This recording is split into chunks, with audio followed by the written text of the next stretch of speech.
Hi everyone, this is Ella, and today we're going to talk about some interesting facts about the discussion of artificial intelligence in recent years. Whether it's AlphaGo a few years ago, which simply means the first computer program to defeat a professional human Go player, or the recent hot self driving cars, Internet of Things, or deep machine learning models, all of these algorithms are based on data. So the topic for today is all about big data.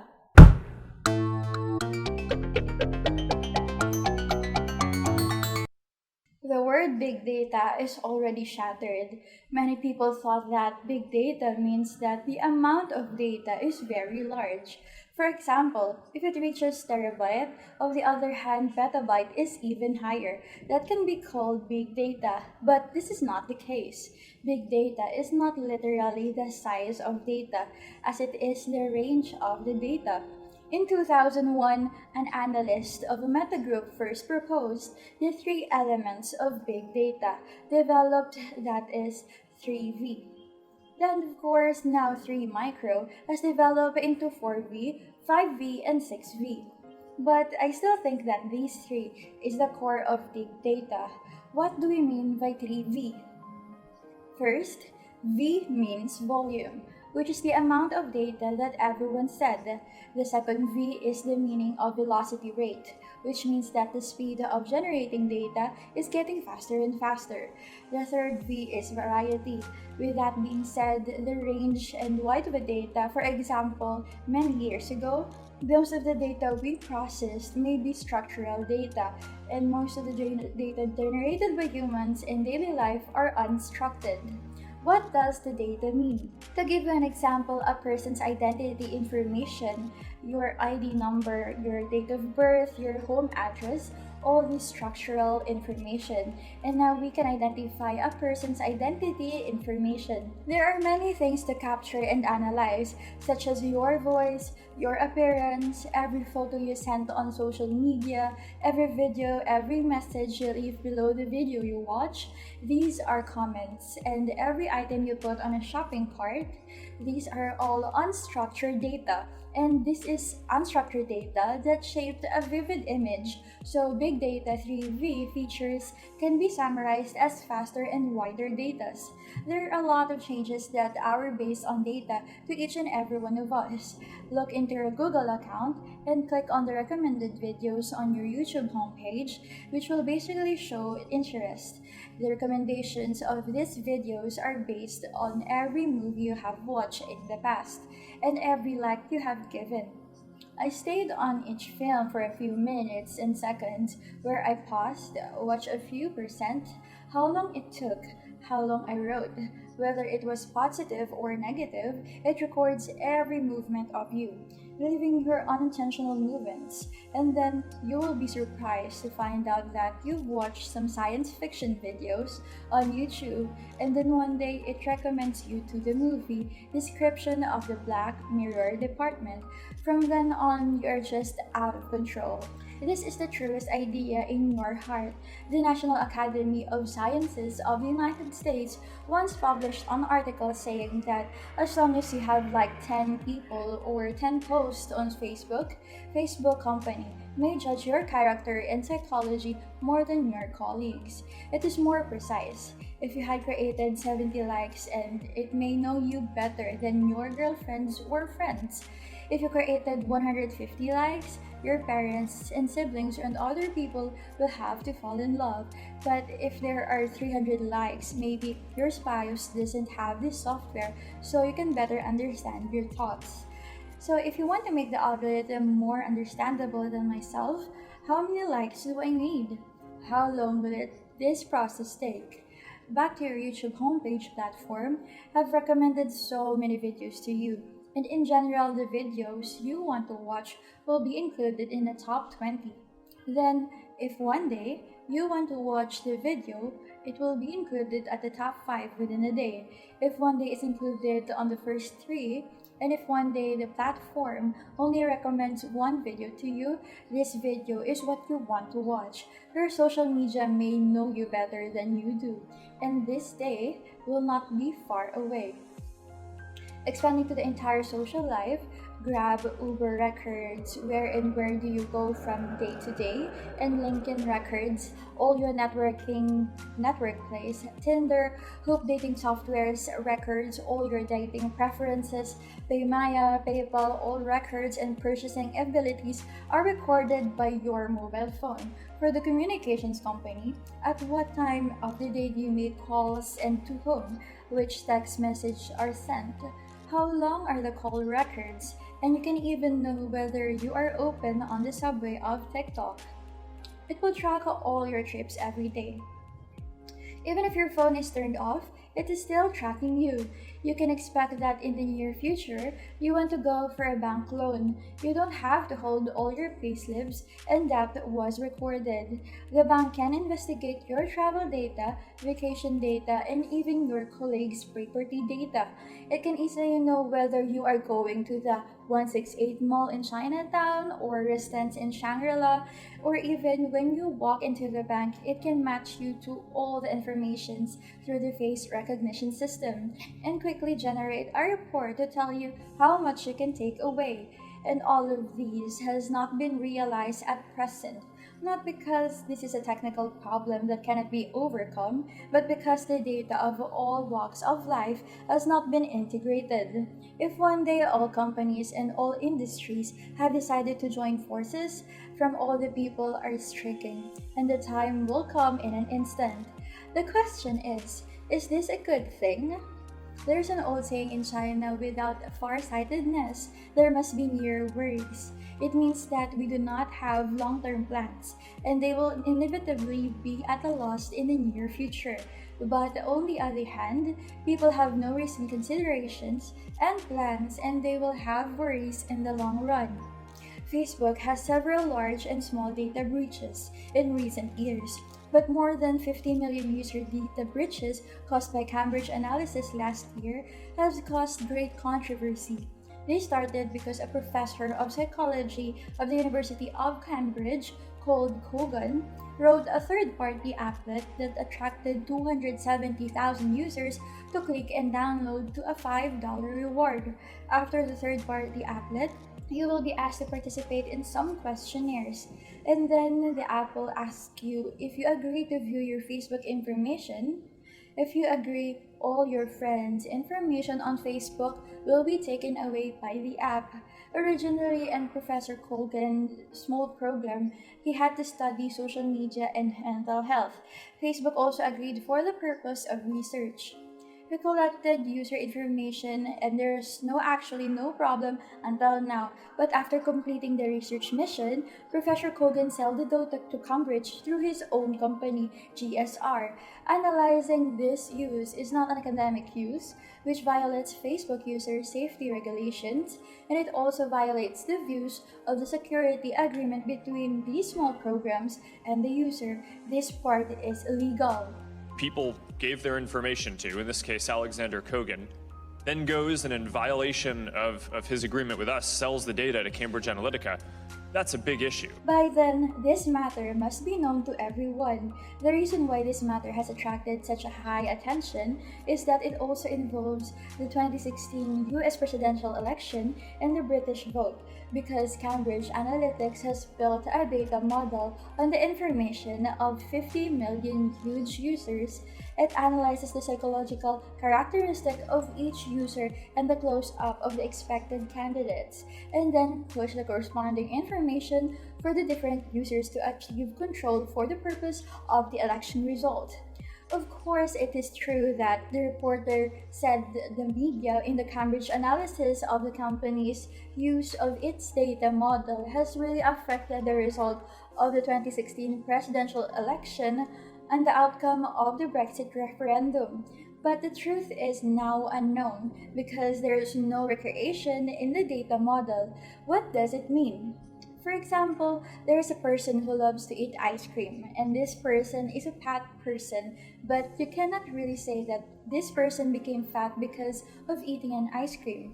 Because this person, at the same time, he may also like to eat many other high calorie foods like hamburger, french fries, or cola. So there's no direct cause and effect relationship. In addition, this matter is also more interesting. Facebook has not been attacked by any hackers in the state of breach. That is to say that these 270,000 users for $5 but all its information on both hands. How can you say that these 270,000 information has become the leakage for all the 50 million personal user information? There is another problem of data attribution in the middle. For example, there's a person named Bob. In order to earn this $5, he downloaded a small software and then did a questionnaire survey, and he contributed all the information to his hundreds of friends on Facebook. There may be Michael or Alex among these hundreds of people. Should they compete for their consent? In fact, in today's social media, your privacy is no longer determined by you alone, but by a network community. On June 19, 2018, a darknet user sold 1 billion pieces of China Yongtong Express data at the price of 1 Bitcoin, including the recipient's name, phone number, address, and etc.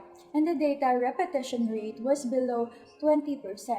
The price of the inspection service that supports 1 million pieces of data is 0.00.1 Bitcoin, which means that the user information of 1 million Yongtong Express is only worth more than 400 yuan, while the billion pieces of data can be bought for more than 40,000 yuan, and it's now all gone. On August 28, 2018, the check-in data of many hotel chains under China, Huazhu, or the China Hotel Company, were also sold on the dark web, including the registration information, name, mobile number, email address, ID number, login password, birthday, hotel check-in records, consumption amount, and etc. 500 million pieces of data are packed and sold in 8 Bitcoin, which is 370,000 yuan, according to the exchange rate of the day. Maybe you will think that these are the disregard of the rights and interests of the general public by some criminals. As long as the relevant laws and regulations are strengthened, or you can say that I don't need a mobile phone, or I don't play high tech, I don't have internet access, that's wonderful. I just wanted to live in a mountain forest without electricity, but is that really reliable?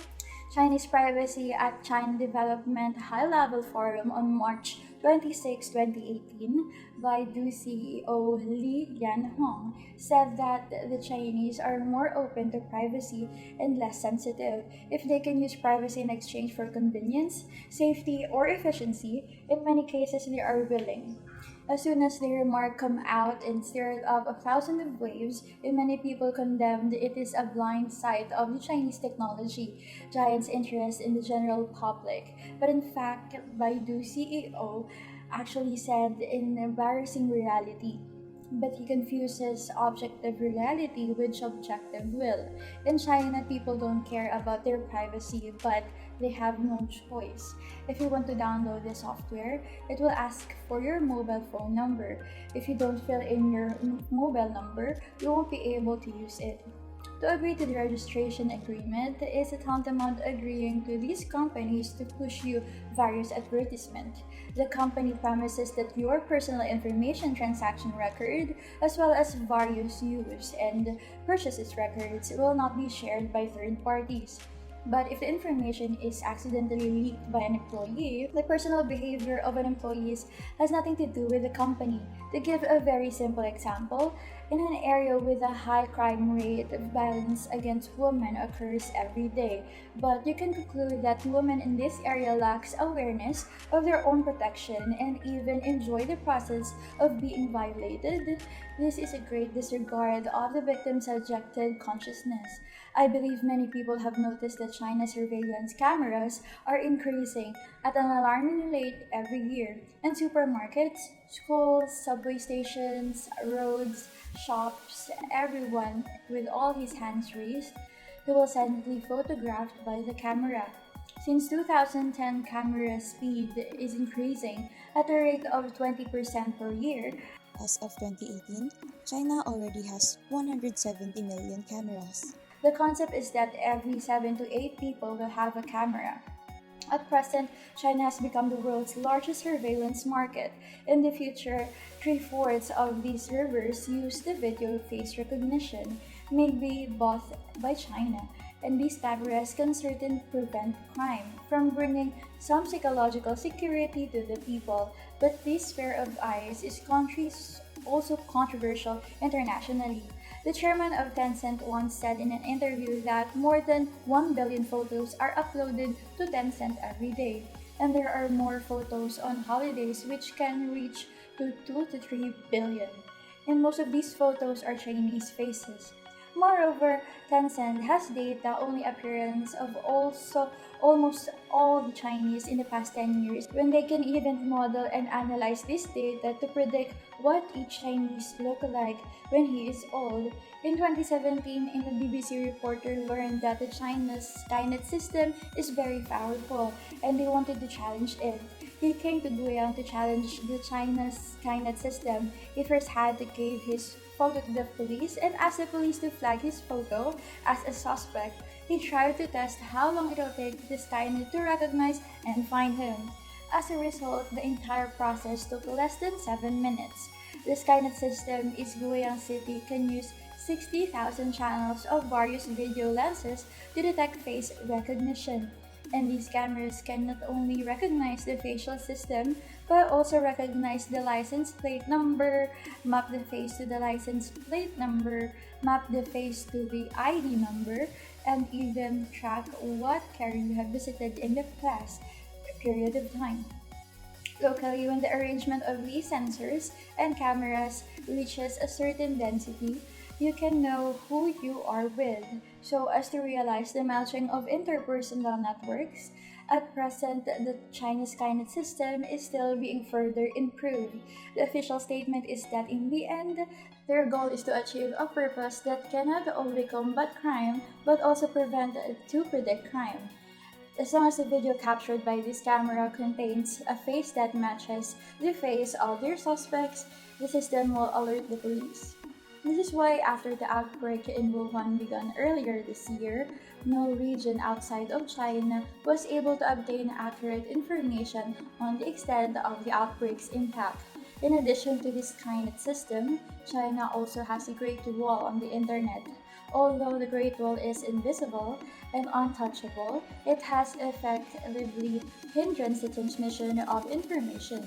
The Great Wall on the internet is actually more indestructible than the real Great Wall. Although it is said that such a Skynet is restored, Skynet system is still scattered and not leaking. To a certain extent, the safety of the people can be guaranteed, but unconsciously, George Orwell's 1984 quietly arrived in China, and these authorities are staring at everyone with each of his eyes. Since ancient times, many different cultures and ethnic groups have believed in the existence of God. You will sacrifice to God, and who are stronger than humans have wisdom in every year. Follow God's will, drive a good, and avoid evil, and pray frequently. But slowly, with this progress of time, human beings slowly realize that our main property rights should be at our hands. And the status quo of everything, we eat what we want, do the work we want to do, and spend the rest of our lives with people we like and like-minded people, because we think we're the one who knows us the best. But is this really the case? I try to convince people to slow down AI, to regulate AI. This was futile. I tried for years. This seems Nobody like a scene listened. in a movie Nobody where listened. the robots are going to fucking take over and you're freaking me out. Nobody listened. Nobody listened. No one.